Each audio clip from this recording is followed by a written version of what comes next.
үйүңдө телевизорың бар экен, кир жуугуч машинаң бар экен, ата энеңдин үйүндө жашайт экенсиң деген ушундай шылтоо менен жөлөк пул бербей келген учурларды биз көрүп атабыз.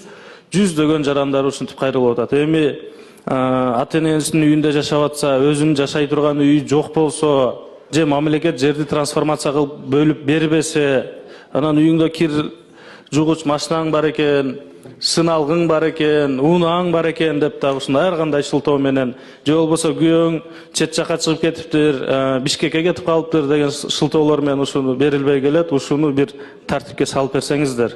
Үйлөрдө соцработниктер кыдырып барганда жөлөк пул чектөөдө бул суроолорду сурабай деле чектесе болот, өзүнүн кирешесине жараша эле. Бирок ошол эле учурда кээ бир үйлөрдө машина алып, телевизор алып, жаңы буюмдарды алып коюп атышат, бирок ошол учурда сом пособияга сурап калганда жөн эле суроо катары эле берилет да. Түшүндүм. Сиз эми мени угуп турсаңыз, тартибинде турабы? Үйүндө кир машинаң болсо, жөлөк пул пособия берилбейт. Тартибинде жок. Анда эмнеге аны колдонуп атасыздар? Кирешесине карап туруп чегет. Кирешесине карайт. Эми кир машина мүмкүн кимдир бирөө белекке берип койгондур. Эми азыр телевизор деле арзан эле болуп калды да. Ушуну кайрадан карап, мен сиздерди чакырам, тартипке салып берсеңиздер. Бул тартип жок деп азыр жарыялап койсоңуз, мындай мыйзамда жок деп. Анткени сиздердин региондордо кызматкерлер барып элге ушундай маалымат берип, ошол себептен сага пособия токтотулду деп айтып атат. Хорошо, түшүнүктүү. Ушу боюнча жакшылап иш алып барсаңыздар. Чоң рахмат.